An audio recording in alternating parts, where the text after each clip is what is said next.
So you've decided to start Magic the Gathering. You might have, seen it on TV, your new partner might have picked it up, or simply you were walking past that local game store and decided, hey, those cards look pretty cool. Maybe you saw Bloomburrow and you want to get started because honestly, Bloomburrow looks amazing. It is an amazing set.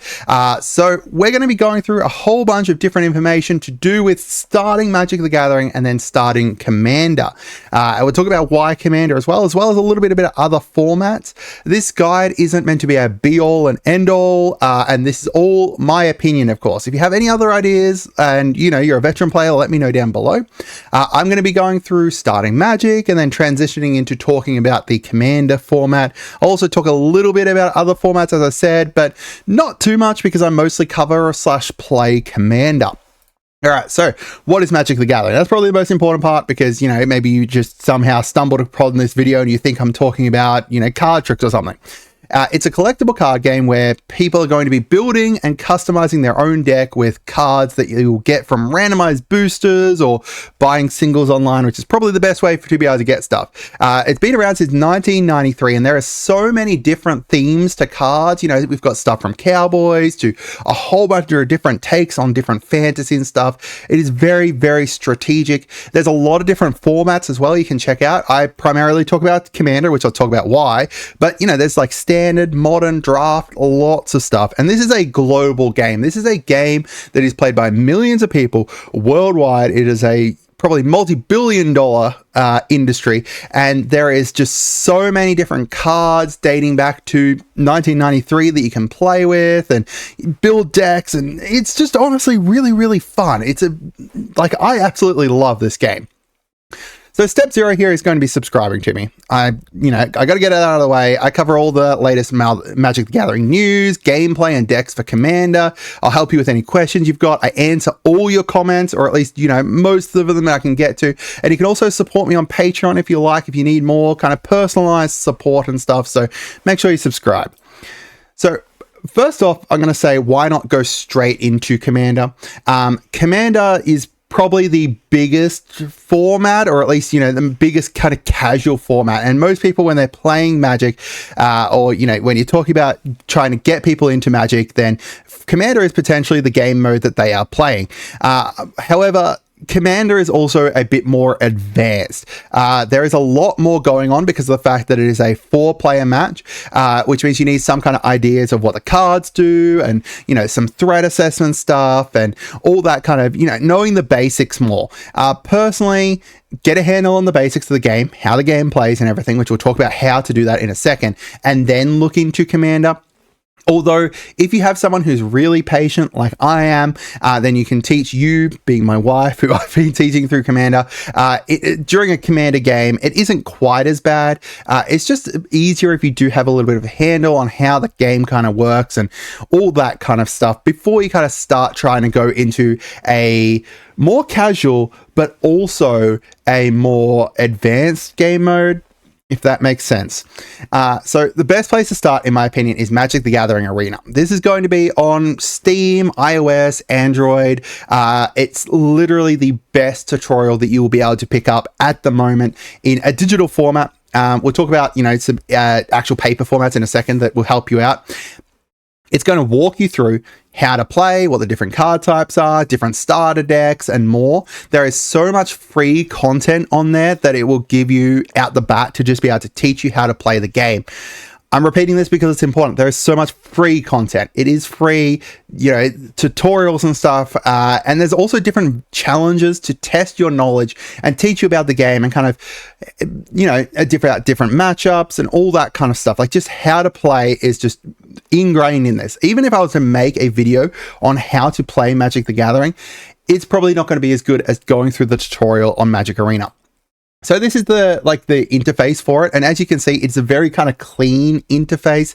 And you can hover the cards, click the cards and stuff, and it brings up what it does. There's just so much in this that is just so new player friendly, and even veterans. It's very helpful for veterans as well because of the fact there are so many different cards. It's just really helpful to be able to know what things do and easily be able to kind of get into the game.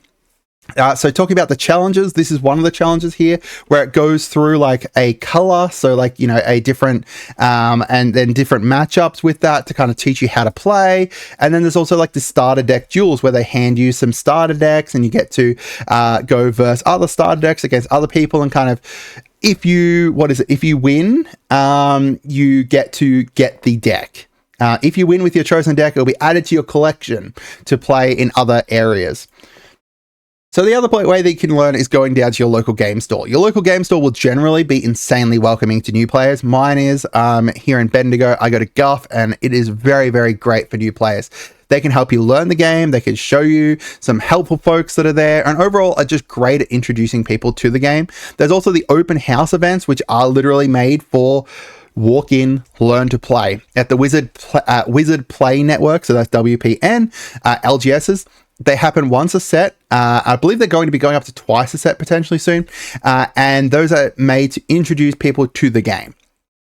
So with the next set that is coming September 27th, they're also going to be bringing out welcome decks, which you can get if you go to one of these WPN stores. So Duskmorn is a set based around modern horror and the haunted house trope, and that's what the welcome decks are going to be themed around. So you get two 30-card decks. They're designed for new players to use, just to walk in, get either at the open house or at the walk-in demos that you can get. And you get two of these 30-card decks that you also get to keep free of charge after you finish kind of, you know, learning all everything. There's also a new set coming out later this year in November 15th that is going to be called Magic Foundations. And alongside it, there's going to be a lot of new products that are going to help new players learn. So the beginner box, which has, if you've played like the Pokemon card game, similar like the Academy box with that, it's got a tutorial that's guiding you through your first games and everything with it. It's going to help you just learn to play. And then upon that, they've also got the starter collection, which comes with more stuff to help you learn and helps you deck build as well. The starter collection, the cards that are in this build upon the themes that you learn in the beginner box, which is really cool. And that's these two here. So you can see here, you know, a lot of really great resources within the beginner box, and then the starter collection comes with a lot of kind of really interesting and great cards that you're going to be able to use alongside this to make some cool decks. And then also alongside Magic Foundations, there's going to be a change to the Magic to the open house events, going to be starting roughly around that November 15th. It's going to be like a new 2-part series. So you'll go in there, they're going to have like a video demo that's going to be able to be played, and with each of these 2 parts. And the part 1 is going to take you through how to play Magic and learning Magic, and then part 2 is takes you through the deck building, and then also playing a limited format, which we'll discuss a little bit later on what the limited format is. There's also the starter kits that you can pick up. This is a great way to learn to play as well. You buy this, it comes with 2 60-card decks and a, you know, how to play guide and stuff. So you can just, if you've got one person that you're trying to get into the game, this is a great way to just pick this up, go play with them. You know, the decks are relatively balanced against each other, and these are available in a variety of different flavors. The most recent is the Bloomburrow one, but there was like an Assassin's Creed one, which we'll talk about in a sec. And then, you know, there's some that are dating back a bit further than that too. Like I think there's a Lord of the Rings one too. You can also just watch gameplay. You know, I've got gameplay here on my channel, but there's a millions of different YouTubers out there that do Magic gameplay, or you can just go over to Twitch, watch some streams there, and generally the Magic the Gathering community will be very helpful when you ask questions. So you can, you know, go there and ask them, you know, why did you do that, or what kind of card is that, etc. And they're very, like, you know, they'll be relatively nice most of the time. So before we get into, you know, more about the Commander, I wanted to kind of talk a little bit about Universes Beyond, because this is a big thing that's bringing more players into the game. Universes Beyond is essentially kind of crossovers between Magic the Gathering and other IPs. So, you know, like Doctor Who. So there's Doctor Who Magic the Gathering cards. Now, depending on which set they are, like whether it's a Doctor Who one, Assassin's Creed, etc., they're going to be only legal in certain formats. So the Assassin's Creed one and the upcoming Marvel one and the upcoming Final Fantasy one and the Lord of the Rings one are legal within the modern format, and then others are not, and etc. So it's a little bit confusing as to which ones are kind of legal if you're a new player. However, all of them can be played in Commander, which is what I cover. But I just wanted to kind of talk about it for a sec, because There is a lot of people that are coming into the game because of Universes Beyond, and it's very interesting, and they're going to continue doing it. I personally like Universes Beyond. There are some players who don't like Universes Beyond who will be, you know, not happy about having to verse, you know, the Doctor or something like that. That's up to them. Just kind of keep in mind when you're building a deck that what your kind of local game store kind of environment is. So what is Commander? So this is primarily what I cover, so that's why I'm going to focus more on it. This is 4-player games. You're going to build a deck of 100 cards, with one of those being your Commander, which gets set over to the side, and then it's going to be available for you to play, you know, anytime you've got the mana to be able to play it. They are a legendary creature, and that legendary creature also dictates what type of cards you can put in there because of their color identity. So if it's a green-white Commander, then you can only have green-white cards within your deck or colorless ones.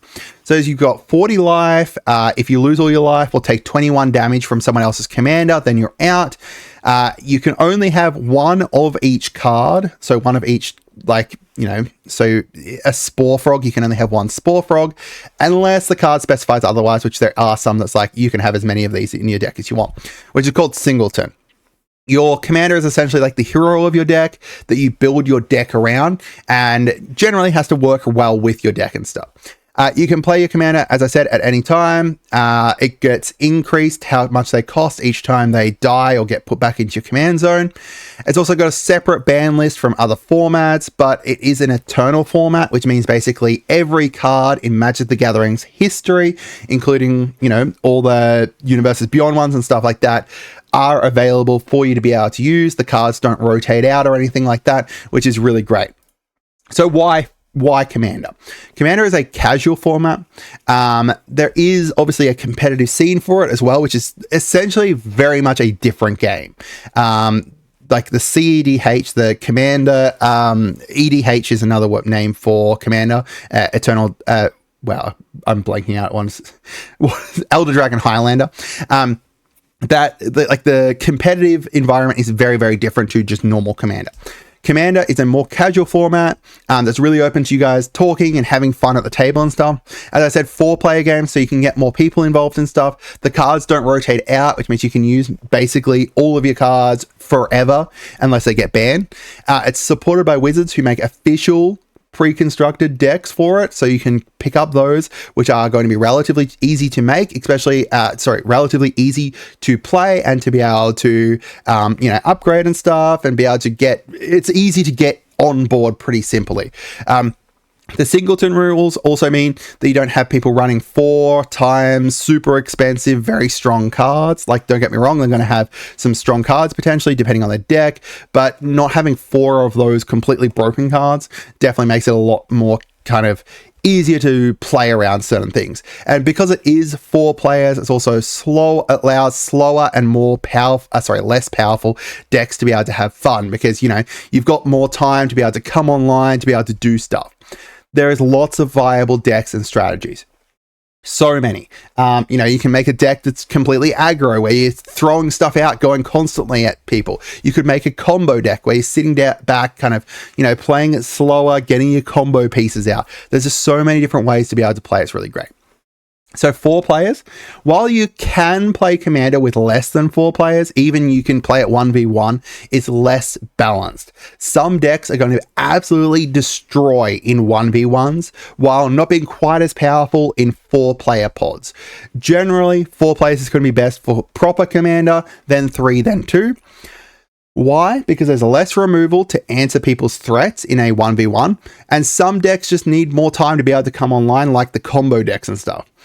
If you 100% will only have 2 players playing, there's a separate format called Dual Commander with different bans. Also, decks will be very different to it. So you can make like a Dual Commander deck instead if you're only ever going to be playing 1v1. But personally, I like 4-player Commander. That's what I enjoy. So precons. Precons are a great way to just get in on the floor with Commander. They really only bring out precons for Commander now. Maybe they'll bring out some for other things in the future. I guess kind of Foundations will have something similar, but realistically, precons only ever come out for Commander now. These are decks that are built by Wizards of the Coast, and they're released to stores for people to be able to buy. Each set generally releases with 4 different precons, and they're going to be themed as to whatever the set that just released with them is. And they're going to consist of either a mix of new, usually about like 10 new cards for it, and then reprinted cards, whether they're printed in the actual set that it comes out with, or, you know, cards from the past. Some of them are really old cards that are getting reprinted for the first time and stuff. It's really cool.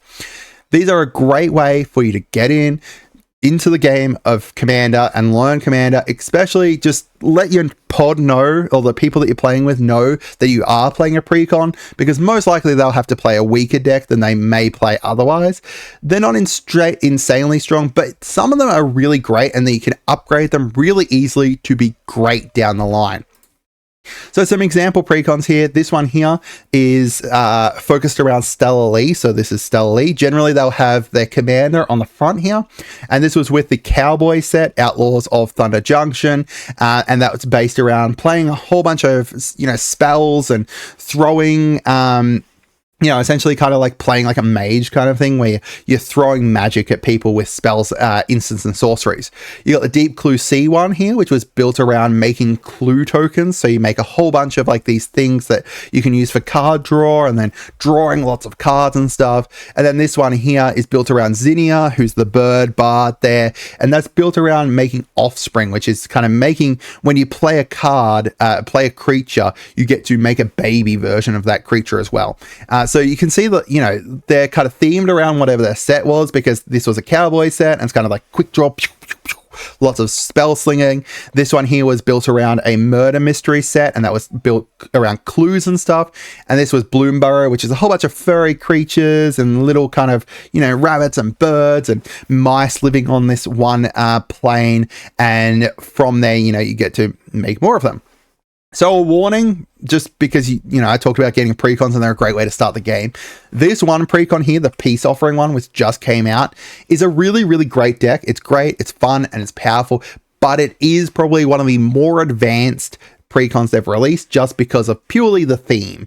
The group hug decks, which is what this one is, they're more complicated as they require more threat assessment, more knowledge of the game, and being able to politic with other people. Politicking is essentially kind of, you know, making deals with them. Hey, I'll give you this if you don't attack me, or hey, you know, making friends at the table kind of thing. Wait until you're a little bit more advanced before you're getting it, or you can just throw yourself into the deep end if you like. I don't mind. So how to kind of play Commander. First of all, you can go to your LGS. Each store is going to generally have one night a week that's for Commander, maybe more. Mine is Friday. If you're nervous, try not to be. I have incredibly bad social anxiety. It probably doesn't come across like that in my videos, because I'm just talking to myself at the moment, really. I know I'm talking to potentially thousands of people, but I am just talking to myself. I have really bad social anxiety. It takes me a bit to be able to go there, but I end up having fun. And you know, while it is still an anxious thing for me to do, I do generally kind of have fun there. And it takes a little bit kind of to get into the groove, but once I'm there and kind of getting into it, it's fun. Generally, everyone's there is very accepting and patient with new players. You will always have some people who aren't, but, you know, they might not even be popular at the LGS anyway. Talk to the person who's running the LGS at the time. LGS stands for local game store, by the way. Talk to the person who's there, the manager, the owner, whatever, and they can help you find a good group of people to be able to hang out with. And try and be there on time is a big thing, because that way you can be paired up with some nice people. If you are there late, everyone might already be paired off into groups of 4 and stuff, and you might miss out on playing for the night, which would be a shame. Another way you can play is Magic Online. Magic is Online is essentially an older kind of style program, similar to Magic Arena. And it's been around since the early 2000s, and it looks like it was made in the early 2000s, which it was. But it's a really great way for you to be able to play Commander. It has an online economy that mimics the paper one, so you can still need to buy the cards and such, but you get to keep them if you buy them. But there's also some popular card rental services that you can use for a monthly fee or weekly fee, where you can rent cards or entire decks if you want. Plus, I am an official Magic Online content creator, so I'm going to be covering it on my channel eventually. The commander ban list. This is an important thing because there are cards that are banned within Commander, but Commander is also meant to be a very casual format. So there's a list of cards that are banned for Commander. Most of them are banned for game like reasons such as making the game unfun, being too powerful as your commander, or even some that just require you to literally like throw cards and dexterity and stuff. The Power 9 are also banned, which are older cards from the very first set. That are very expensive and very quite powerful. They also are not going to get reprinted because they are on a restricted list, which means they're just not going to get reprinted properly. But as I said before, Commander is a casual format and it encourages these rule zero discussions. That is a discussion where you can be like, guys, do you mind if I play this card? I know it is banned, but they can give you a reasoning as to why. If you want to use something that's banned, just discuss it with those people beforehand. A big example here is Lutri, which is probably my biggest one that I will always come back to because I don't think Lutri should be banned. Lutri is in my wife's Otter deck. The reason that Lutri is banned is because of the companion mechanic, which means that essentially anyone who had the possibility of being able to run this commander would, run this card, and it would mean that they would essentially have a deck of 101 cards. But if you are just putting this card within your normal deck, not running it as an extra card, realistically, it's not even all that powerful. There are cards that are just almost the exact same as this card. So, you know, I don't think it should be banned, and it's going to be in my wife's deck, and it's going to be something that I'm going to be like, hey, do you mind if I run this card each time I use it? But I can't see anyone having issues with it because it's not a super duper powerful card. So some other formats that we can discuss here as well. Each format has its own separate bans list, and just keep that in mind, that some cards will be banned in certain formats, some will not be, and each one's also got its own kind of environment and stuff. You know, your LGS might run them on different nights usually and does different things. So there's standard, which is like the normal kind of rotating format. So that's basically each set from the last 3 years is available currently. It rotates every year, I believe, and then the sets from the 3 years ago rotate out. They just upped that to 3 years. It used to be 2 years. So the last 3 years of normal, regular sets and expansions. There are some sets that are made that aren't going to be available in this. This is 60 card decks and a max of 4 of each card. This is like the competitive format. Like, it's super duper competitive. Modern as well is relatively competitive too. All regular sets since 8th edition, which was July 2003, are legal in it.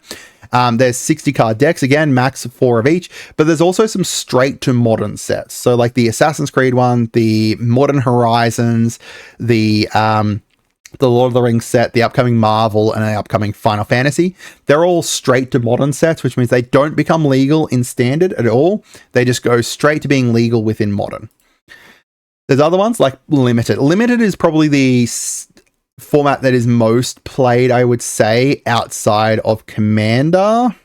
I think that's fair to say because a lot of people play limited.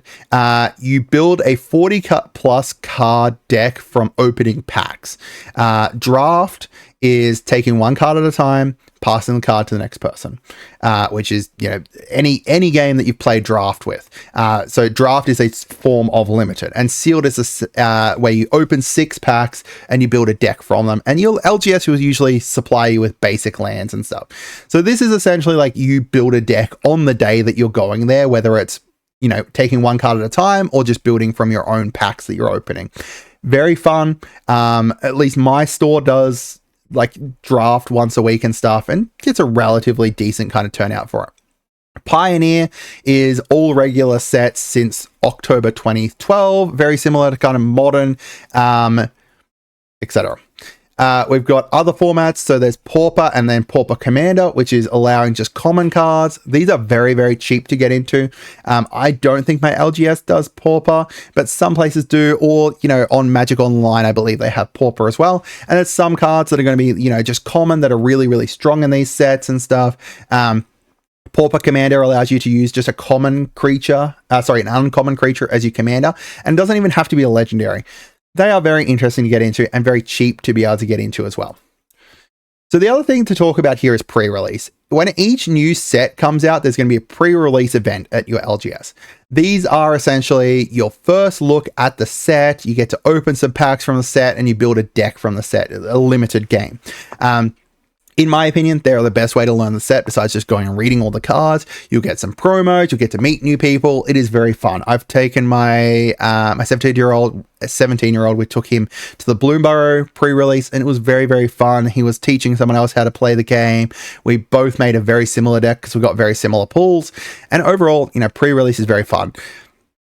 I don't think it's necessarily the best way for people to learn though, unless you've got like a handle on the game already, because of the fact that you're building a deck, chucking you into the deep end to build a deck straight away is a bit rough. So if you've got any questions, let me know down below and we can answer them, whether it's me or someone else down there. I personally think that, you know, hopefully this has covered enough for you and you guys can start, you know, playing Commander, playing Magic and stuff. I hope you guys had a great day and goodbye.